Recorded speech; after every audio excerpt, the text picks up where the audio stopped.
chaos game. It's very simple to play, but it has an extraordinary outcome. I begin with a big sheet of paper with 3 large points marked on it, labeled 1 and 2, 3 and 4, 5 and 6. Now what I do is I choose a point at random on the sheet of paper. I'll shut my eyes to do that, and now I'll just wiggle the pen round and dab a point. There it is. That's my starting point. So now what I do is I roll the die, and it comes up with a 4. So what I do is I go halfway from my first point to the big point labeled 3 and 4. I'll mark that new point. That's my new point. I roll the die.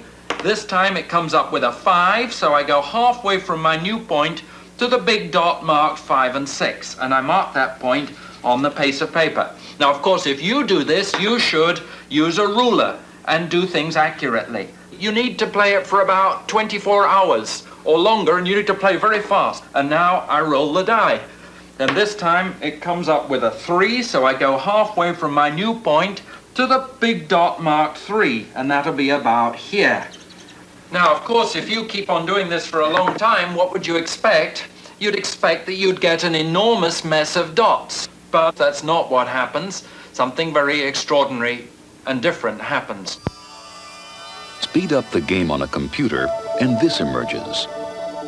The chaos game has produced a complex and ordered geometrical structure.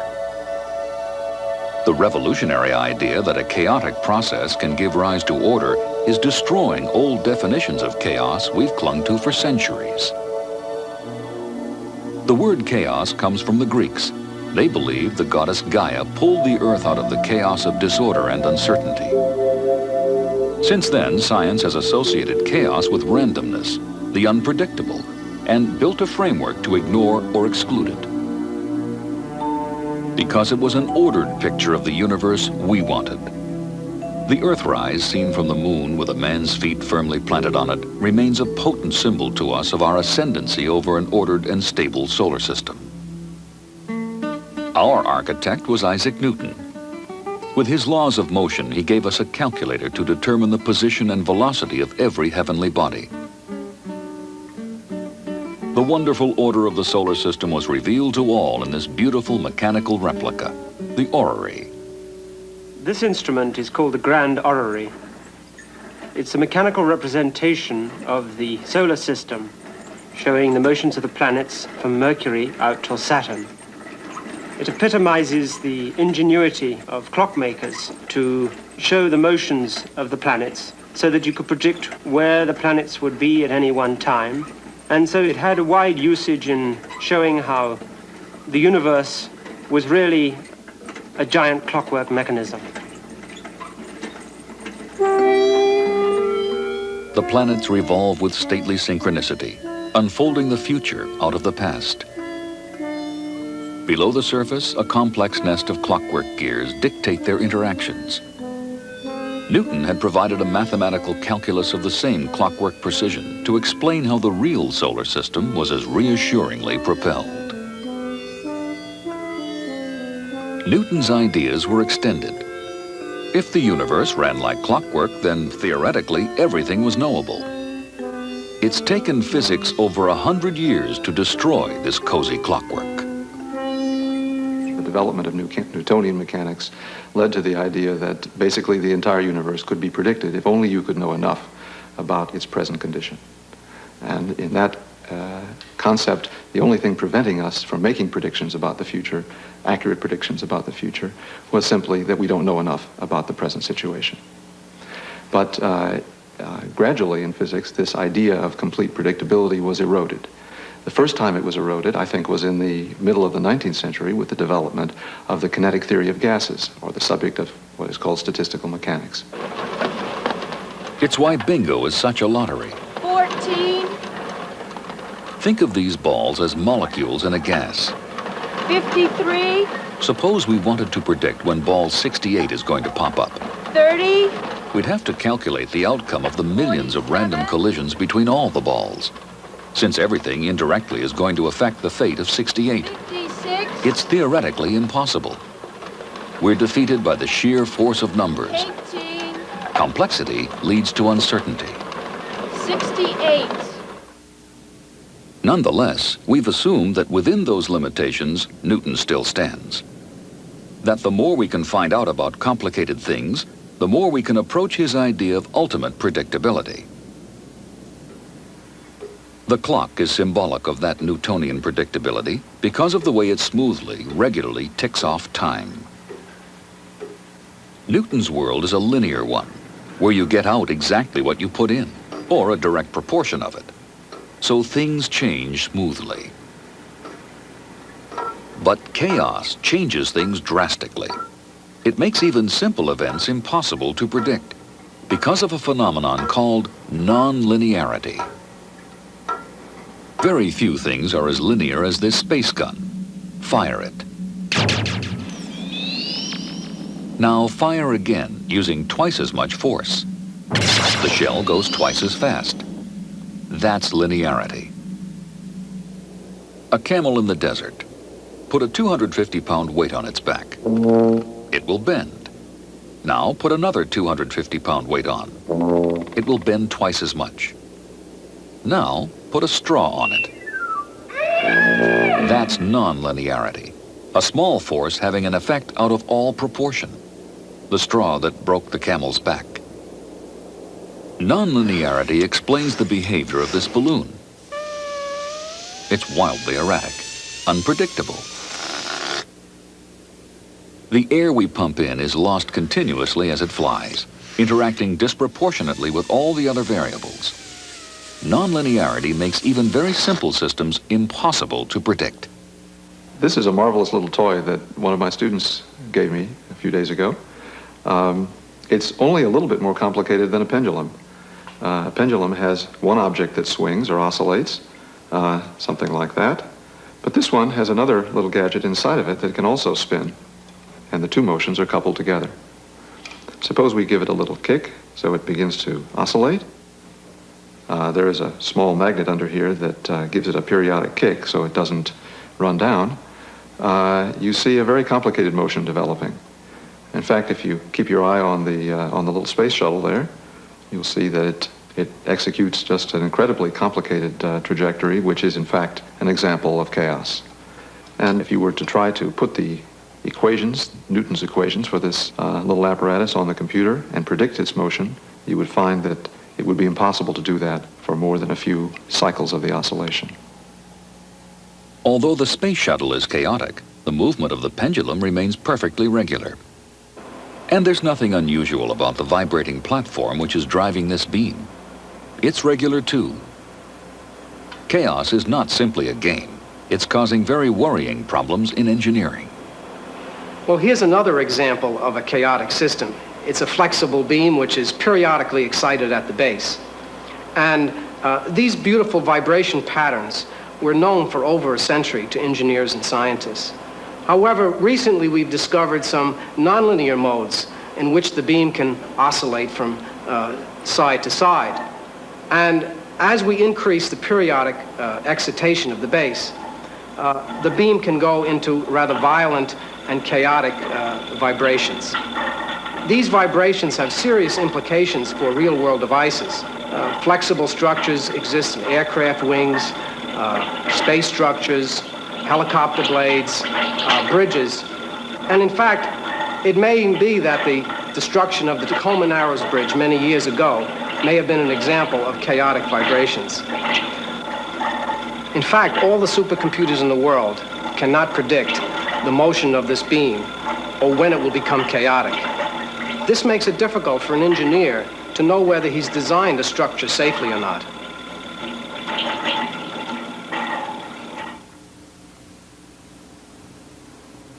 This crude model is demonstrating how a satellite solar panel can go into fatal chaotic vibration. The frightening thing is that no engineer could foresee this chaotic behavior. We're still waiting for fusion energy because scientists can't control chaotic interactions in the hot ionized gas inside this reactor. If only modern science had appreciated one crucial idea of the great French mathematician Henri Poincaré. In his work on celestial mechanics, he gave us a definition of chaos in 1892, while exposing Newton's feet of clay. Newton had proved the stability of the solar system with an appallingly simple model. The gravitational interaction of two bodies. His equations of motion worked. The good news was hastily extrapolated to the universe at large.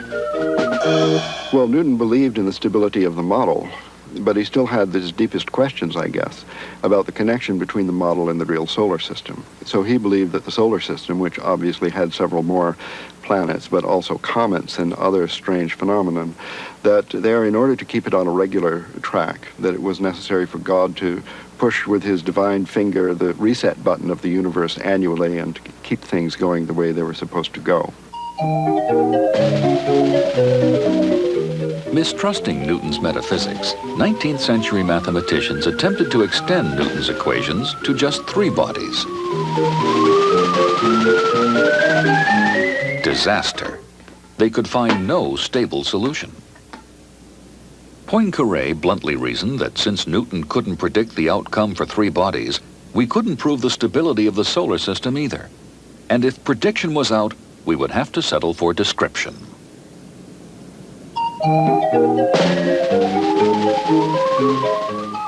The juggler makes his three-body problem look easy.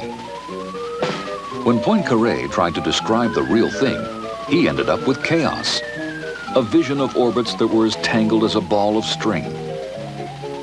It's so complicated, he said, that I cannot even attempt to draw it. We can see what Poincaré was driving at by watching the unstable motion of this small planet around two large suns. It's so erratic, any tiny error in our knowledge of where it started out will soon be magnified. Prediction becomes hopeless.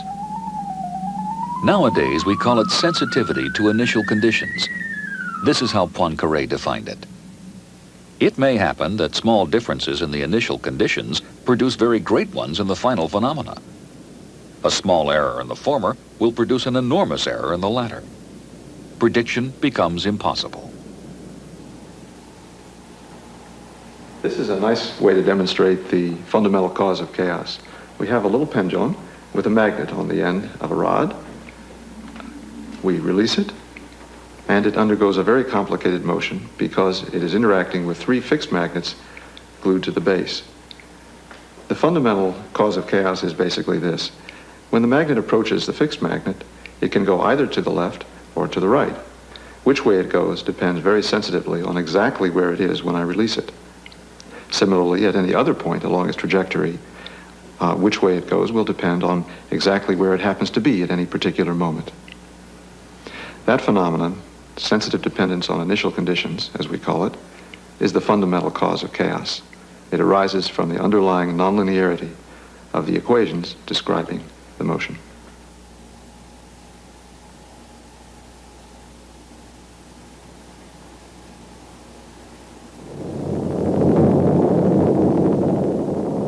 We have always wanted to understand and predict the weather, but sensitivity to initial conditions was to frustrate all our efforts. In the 50s and 60s, the dream of improving weather prediction seemed about to come true. Complex model building was possible for the first time, thanks to the modern computer. Meteorologists knew that collating data from all over the Earth was not going to be easy, but they also knew that the atmosphere behaved like a fluid in motion and was therefore governed by a version of Newton's laws. The equations contained some nonlinearity, but they thought a linear approximation would be good enough to give them some useful parameters with which to chart the future from the past. Well, the way that was most popular was what we might call a linear forecast. You say that tomorrow's temperature at Boston is going to be 6/10 times today's temperature at Chicago plus 1/3 times yesterday's dew point at San Francisco or something like that. You'd probably pick better predictors than this particular example, but this would be the general type of formula that they thought could be made to work as well as any other one, provided you put enough different terms in the equations. And there was a feeling that eventually linear formulas could be discovered that would do as good a job as anything else. Those meteorologists had never appreciated Poincaré and his warning about nonlinearity. They constructed their models.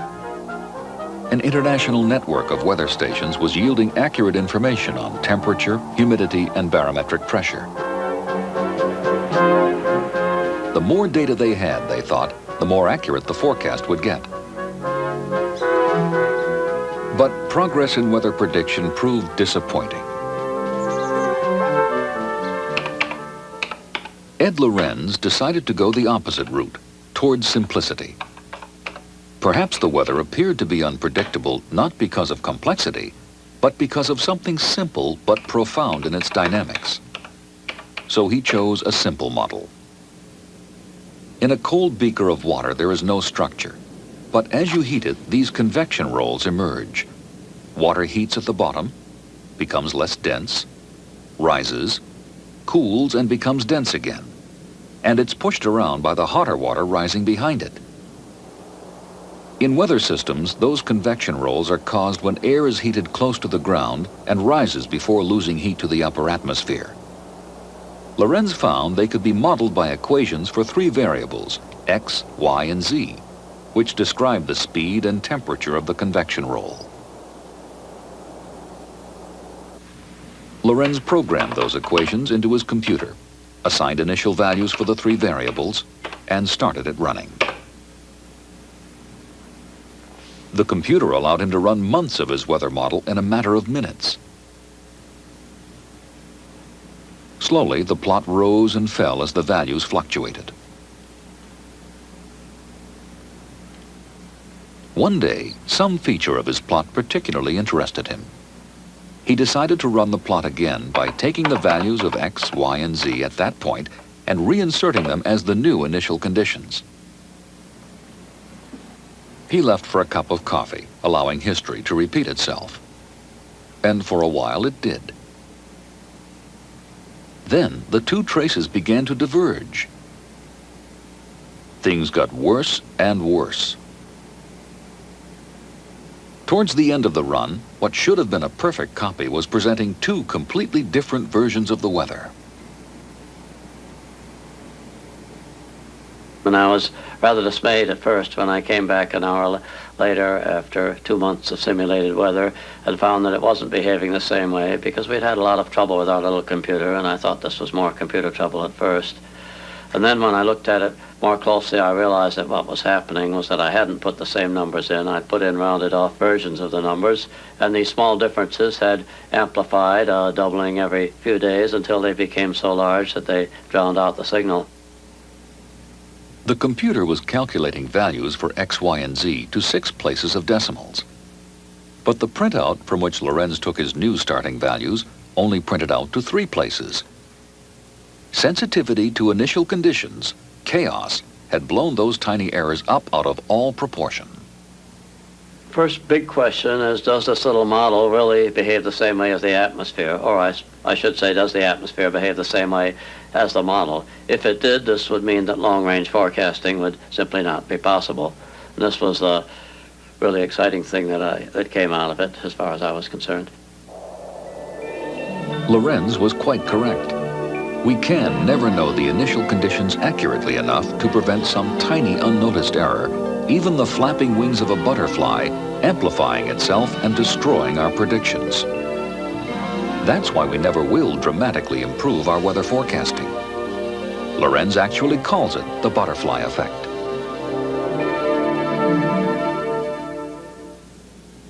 Lorenz followed Poincaré. He began drawing out the complex geometry of chaotic dynamics back in 1962. But the significance of his discovery lay hidden from mainstream physics in the arcane language of a journal of meteorology. In 1977, Robert Shaw in the foreground and Peter Scott were colleagues in the physics department at the University of California at Santa Cruz. Oh, fixed point. Okay, should we speed it up? Sure, why don't you speed it up? Okay.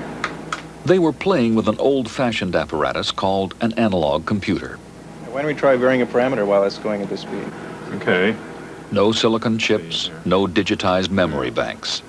Switch it off there for a moment. And we'll change these capacitors to the higher Just speed. an untidy mess of electrical wiring. Smaller capacitors mean higher speed for solving the equations. One day, a visiting professor handed them Ed Lorenz's weather equations. They turned them directly into electrical circuitry. Well, you know, when you first look at this, it looks like a tangle of spaghetti, but it's actually 3 equations. The X equation is on the left, and is generally with the green wires, and the Y equation is in the middle, generally with the red wires, and the Z equation is on the right, generally with the yellow wires. But as you see, there are some red wires that go back to the green wire part of the circuit, and there are some yellow wires that go back to the red wire part of the circuit. So the 3 equations are coupled together. When it's actually running, the electrons are flowing through these wires. It's made of simple operational amplifiers, and so just resistors, capacitors, and amplifiers, little electronic amplifiers, behave, will then solve these equations. And you see the voltage coming out here is then the solution of the equation. But no one had prepared them for this, an extraordinary dynamical object with a trajectory whizzing erratically to and fro. They'd breathed life into Ed Lorenz's butterfly. They'd had no idea that such simple equations could generate such complicated behavior. The equations that govern this attractor are no more complicated intrinsically than the equations that would govern, say, a clock. So a clock is a perfectly predictable entity. I mean, that's almost a definition of a clock. And yet, a similar degree of complexity can produce something that behaves in this fashion. But why is it this shape? What is it actually doing? And what is it telling us about the simple convection rolls with which Ed Lorenz modeled the weather? This is another version of Ed Lorenz's convection roll. Here, dots represent varying degrees of temperature. Dynamicists conjure up an abstract 3-dimensional space to describe it, whose axes, x, y, and z, represent the 3 variables in Lorenz's equations. The x variable describes the speed of the convection roll. As it goes in the reverse direction, the roll reverses too. Now it's going counterclockwise. Y describes a temperature gradient across the convection roll from left to right. And Z describes a temperature inversion effect. So any point in this 3-dimensional space is a coordinate that combines values for all 3 variables and describes what the whole system is doing. Now let's see what happens when heat is applied to the resting fluid. The coordinate shoots out to a position describing the new dynamics. There, the roll settles down to a stable motion. It's said to be attracted to this point. If we increase the heat, we perturb it further. But again, it settles down to another stable rolling motion. But if we apply still more heat, we reach a point where it never stabilizes. It flips backwards and forwards quite unpredictably. We've driven it into chaos. And here's Lorenz's butterfly again. Okay, and there's the atmosphere, turbulent atmosphere,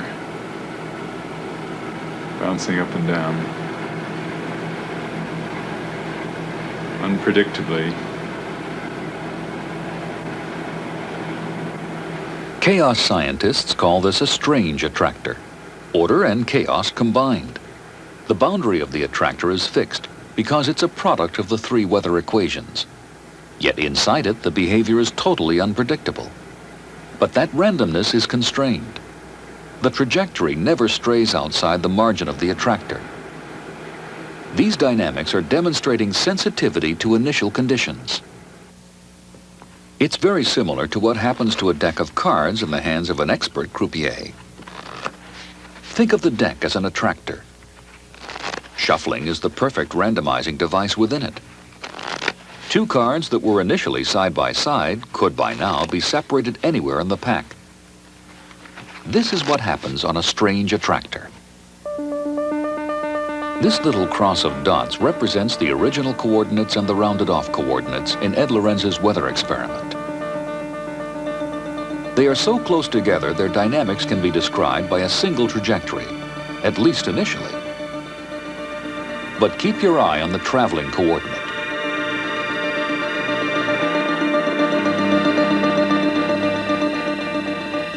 The single trajectory is being pulled apart, Each of these coordinates emerges with its own trajectory. Some go one way, some another. Each one of them is now describing a completely different version of the weather. This is why it is so intrinsically unpredictable. Most of nature is composed of turbulent phenomena like the weather. Air, gas, and fluids are described by the same Newtonian equations. Over a reasonable period of time, the flow rate in this river doesn't change very much. Neither does the rock in the waterfall jump about. Yet the water never takes the same path twice. Turbulence like this has baffled scientists for centuries. The entire universe is filled with fluids in turbulent motion. The atmosphere, the oceans, much of outer space, it basically is turbulent fluid. So one could take the point of view that you don't understand anything about the world until you understand turbulence. For a while, this trail of cigarette smoke rises in a simple stream. Suddenly, there's a transformation. It becomes turbulent, chaotic. But what rules, if any, govern this sudden transition from order to disorder? Golub, with a partner, Harry Swinney, built this cylinder to drive fluid from simple flow to turbulence. Inside is a smaller cylinder, which can rotate at different speeds, putting an increasing shear force on water which is contained in the narrow ring around the outside. Small translucent particles suspended in the water allow us to see structure when it emerges. They start by rotating slowly. As we increase the speed of the fluid, you will see the emergence of a pattern, emergence of horizontal lines that mark the boundaries between donut-shaped vortices. These donuts are stacked along the direction of the cylinder, and we can see them now as they start to form at a very well-defined rotation rate of the cylinder. Water is rolling in a spiral motion sideways and up and around the donuts. As they increase the rotation rate to a well-defined level, these wavy lines develop. A subsidiary fluid motion has superimposed itself on the first, moving at a different speed. As they increase speed further, there is an abrupt change. Okay, we've increased the speed here, and we see now for the first time the emergence of disorder, emergence of chaos in the flow. If you look on the small scale here, you can see the irregularities that mark the appearance of this disorder. The rotation rate at which this disorder appears is very well defined, just as the previous transitions were had happened at very well defined rotation rates. The flow around the donuts is switching erratically to and fro, creating a chaotic, turbulent interference pattern at the border between donuts. When you drive natural systems into chaos, they all follow a very similar route. Apply energy to a system and it will respond by moving to a single dynamical position or state. But put a little more in and the system gets more complex. In a fluid, for example, you would see two patterns of motion. Put more in and at a clear point there will be four. In some systems, the dynamics will double again to 8.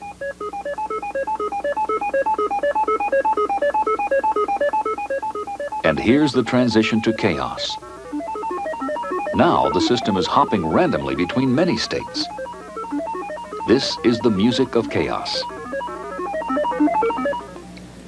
A dripping tap may be a source of irritation to us, but it was a source of inspiration to Robert Shaw and Peter Scott. In their hands, the familiar faucet turned into a landmark experiment in nonlinear dynamics. The idea was put into their heads by a visiting West German scientist called Otto Rosler. It prompted another string and sealing wax experiment. This simple, straightforward periodic drift. That's looking pretty stable. Yeah, pretty quiet. Okay. Conventional physics has no explanation for the behavior of a water drop. Period 1.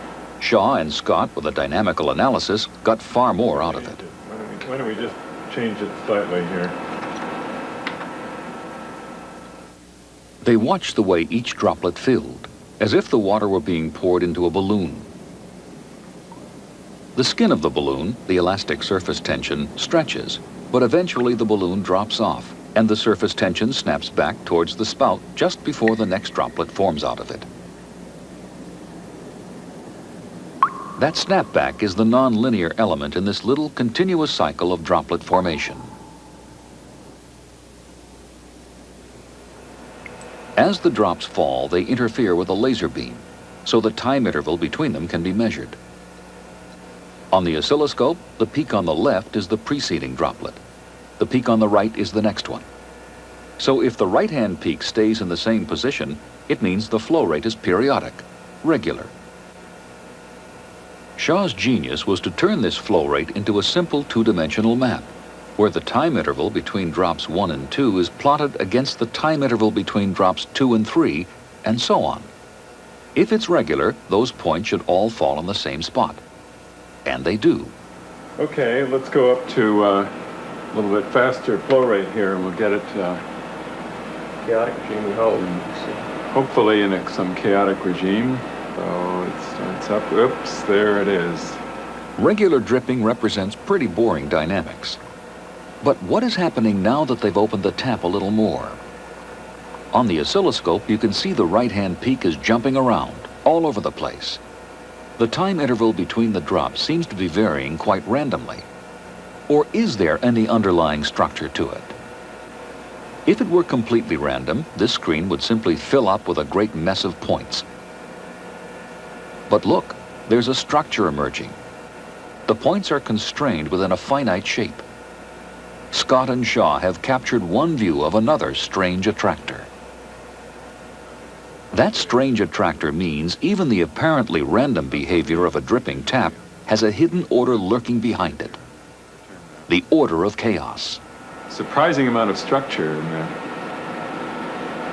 And quite repeatable. We could switch it off and switch it back on, and there, that same pattern would be there again.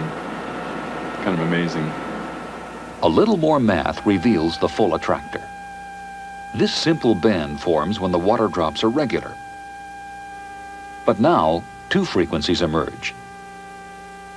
And now, 4. The drops are beginning to pitter-patter. They're becoming chaotic. This attractor is named after their German muse, Otto Rosler.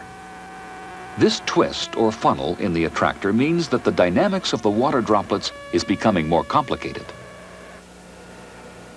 When the flow rate is increased, this regular cycle of stretch, drop off, snap back, and stretch again never has a chance to complete itself. It goes out of phase, and since one droplet affects the formation of the next, the pattern becomes irregular, chaotic. This analysis won't tell you why a system behaves as it does, but it shows you the whole range of how it behaves in a simple dynamical portrait, the attractor.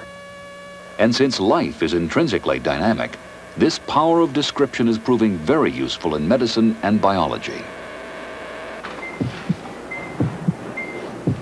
This is a human heart filmed during major surgery. It's beating normally. But this wild, erratic behavior is similar to the onset of a dangerous pathology of the heart called fibrillation.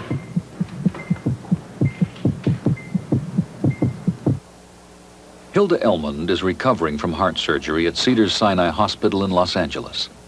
She looks comfortable, but the upper chamber of the heart, the atrium, keeps jumping from normal rhythm to fibrillation. It's a shock effect of drastic surgery she's just undergone. Acute events now in post-op Yeah, she's had an patients. acute insult from surgery, from open heart surgery, and she's going to be in and out of atrial fib. It's also hard to control her rate frequently when they're. Oh, look at that. Now she's back in sinus. She's demonstrating just about every rhythm you could think of. And in chronic cases, usually No self-respecting group of cardiologists these days seems replete without its resident non-linear dynamicist. Here, it's Alan Garfinkel. start that up again. No, she's still in atrial fib. No, she's not. She's coming out? Chaos theory may help them to understand why even healthy hearts can, apparently at random, start fibrillating. The sudden onset of certain types of fibrillation can kill, and it's impossible using traditional techniques to predict when they're likely to happen. That's atrial bigeminy. Yeah.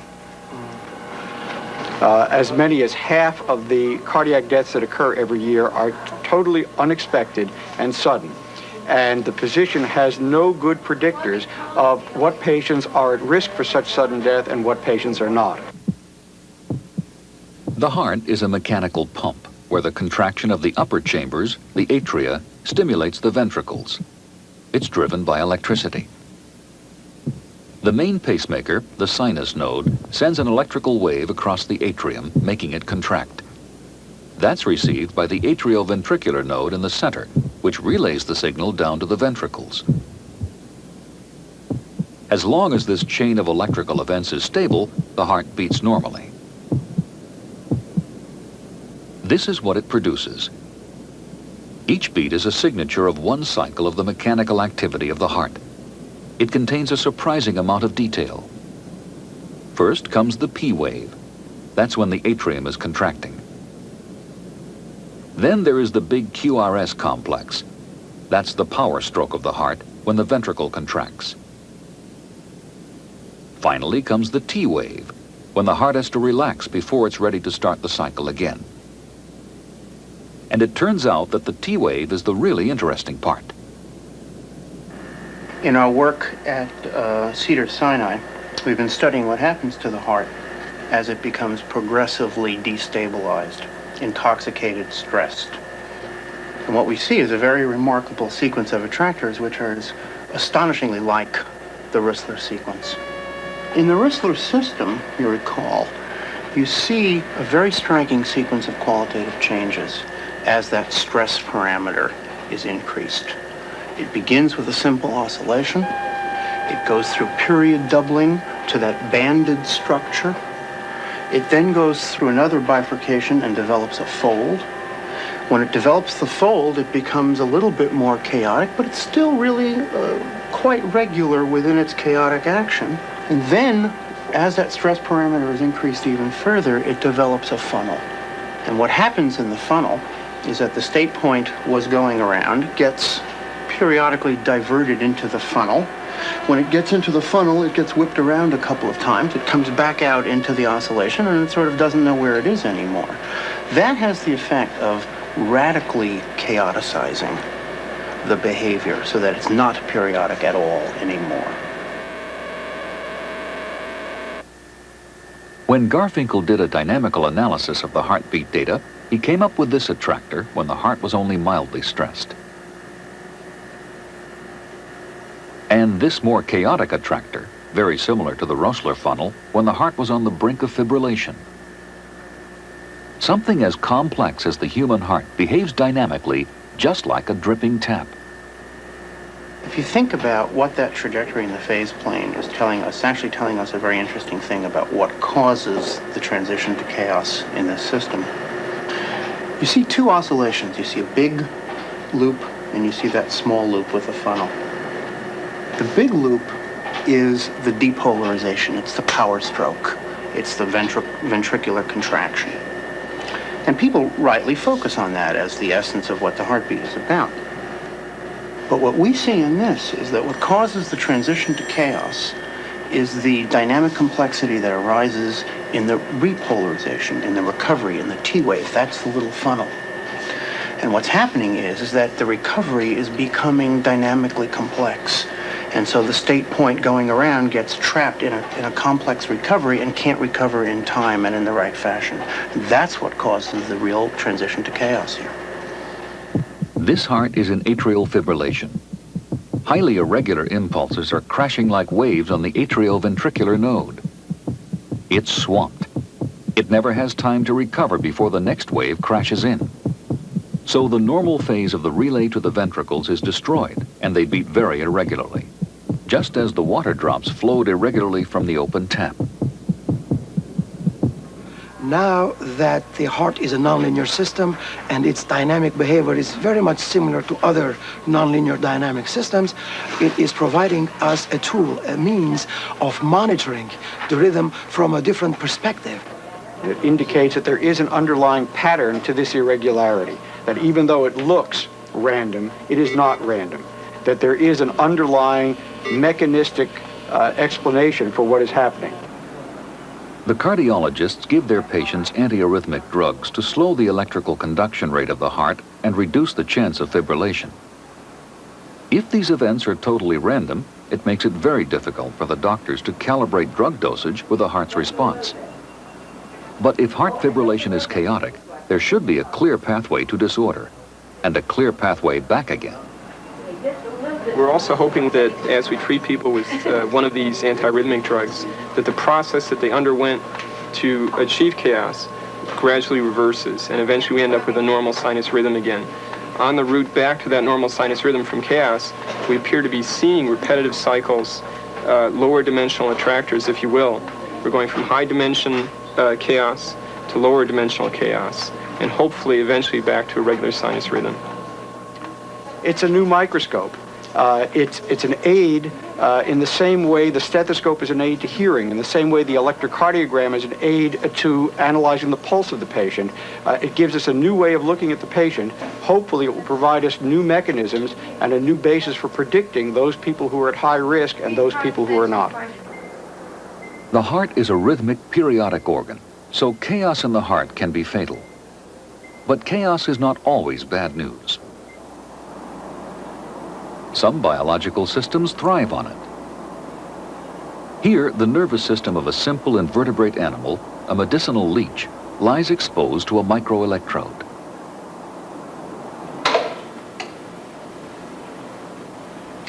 What we're doing here is eavesdropping on a single nerve cell inside of the leech.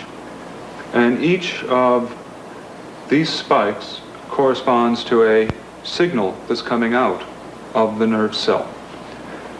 The nerve cell of a leech, it lives in a much more complex environment than a heart cell.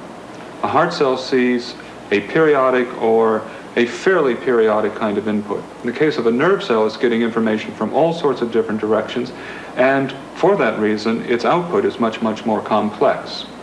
In the case of the heart cell, you can say, by very elegant computation, that it is obeying a fairly low-dimensional dynamical behavior.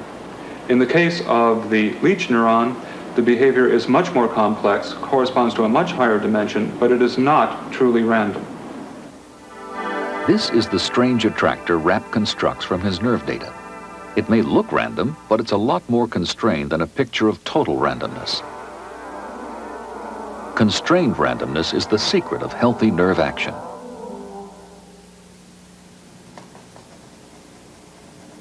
This is a patient with Parkinson's disease. His valiant attempts at muscle coordination seem to us highly disordered or random. Tremors in the neuromuscular system, be they Parkinsonian tremors or cerebellar tremors or the tremor that I'm inducing by fatigue lifting this object here, may look random to the untutored eye, but in fact, if you look at it, they're in fact quite periodic.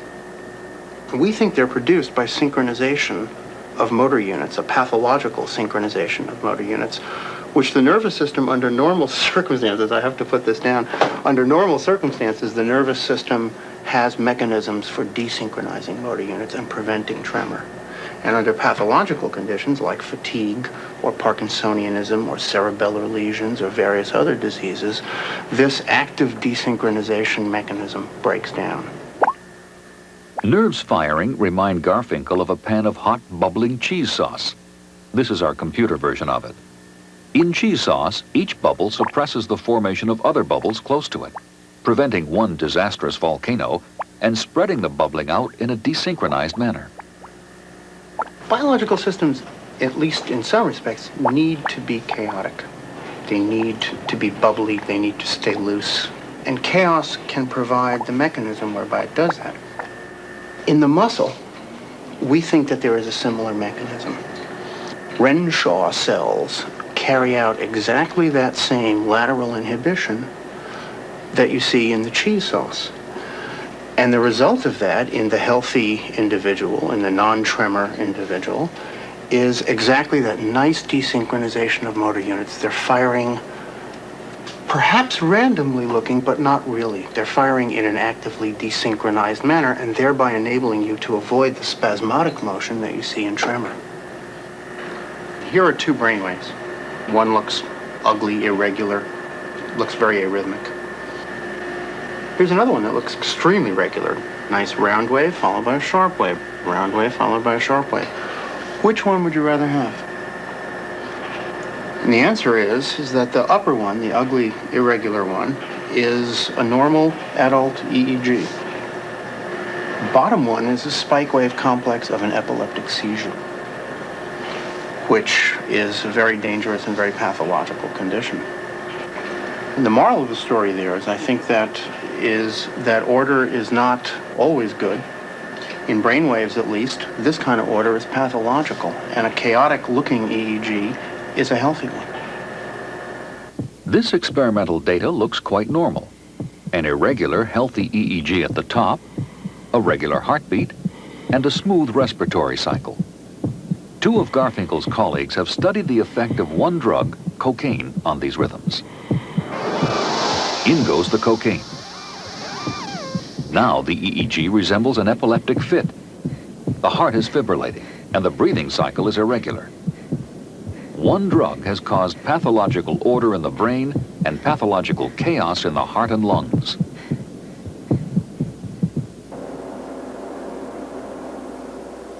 In a laboratory in Philadelphia, a subject rests quietly while his brain waves are being recorded. It's called an electroencephalogram, EEG. If a healthy brain is chaotic, it should be possible to find a strange attractor for mental processes.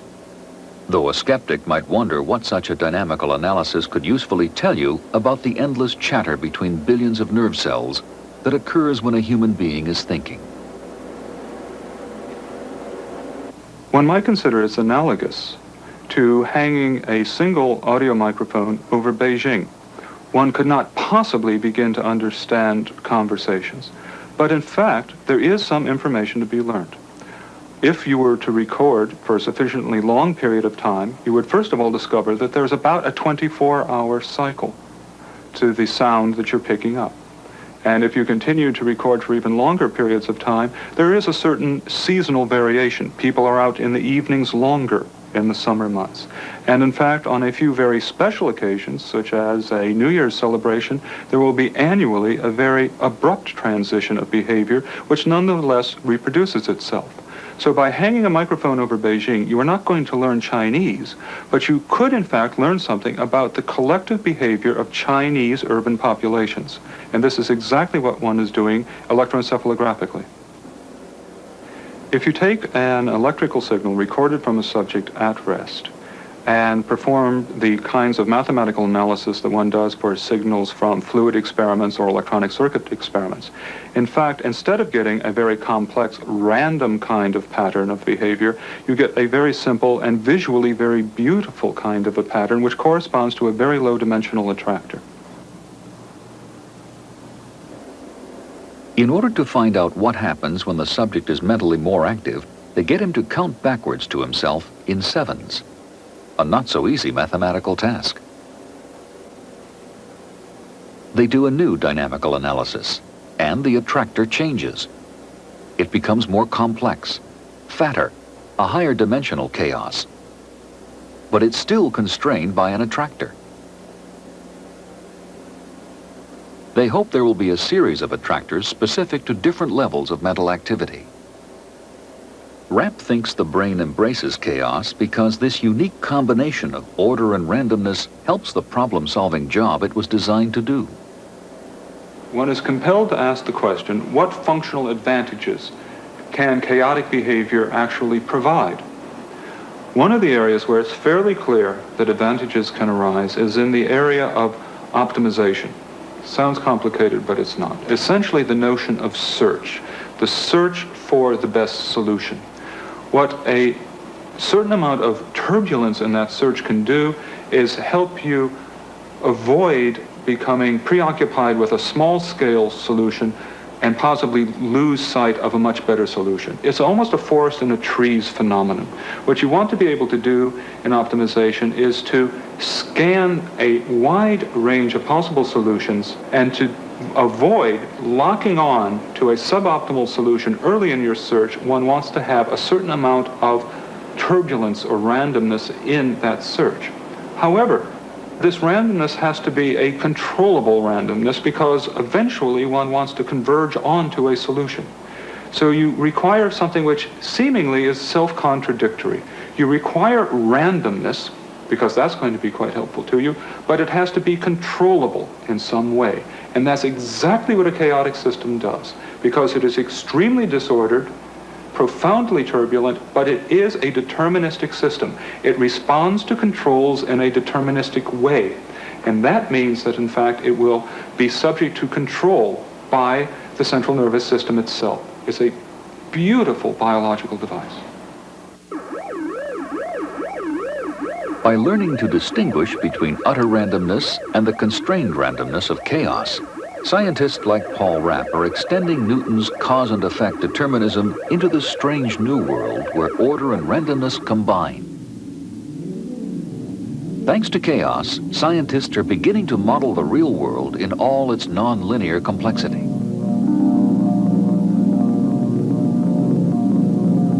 The red spot of Jupiter has survived in the eye of a hurricane since Galileo first noticed it in 1610. It's puzzled scientists for centuries, and until recently there were no convincing theories for it. This is a computer simulation of the Jovian atmosphere, and there's the red spot. Scientist Philip Marcus programmed in Newton's equations, added some terms for the Coriolis force, and some starting conditions. The nonlinearity of chaos did the rest. A stable, self-organized vortex rose spontaneously out of the turbulence. Down in Texas, Harry Swinney has created chaos in a spinning bathtub. His experimental expertise in fluid dynamics has recreated the turbulent conditions of the Jovian atmosphere. The red dye will reveal the turbulent patterns to a spinning camera. This is what it sees. The red spot, now approaching 12 o'clock, is indeed a huge vortex. Now it's approaching 3 o'clock. Without the insights gained from chaos theory, these experiments would simply never have happened, and scientists would still be throwing out really interesting information because it appeared to be nothing more than random, noisy rubbish. Chaos has enriched Newton's notions of cause and effect determinism and brought us closer to understanding the world as it really is. Science is, after all, an enterprise of the solvable. And it is simply the case that until these recent developments in mathematics and computer technology became generally available, these nonlinear problems were not, in fact, problems which we could solve. That's one of the reasons why so many people are so very excited about our emerging understanding of nonlinear dynamical systems and chaos. What it has done is provide us with a language, a very rich and sophisticated language, that we can bring to the analysis of complex, turbulent phenomena which surround us. The domain of what we can investigate has been enormously expanded, and this is extremely exciting to a scientist.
Funding for NOVA is provided by the Johnson & Johnson family of companies, supplying healthcare products worldwide.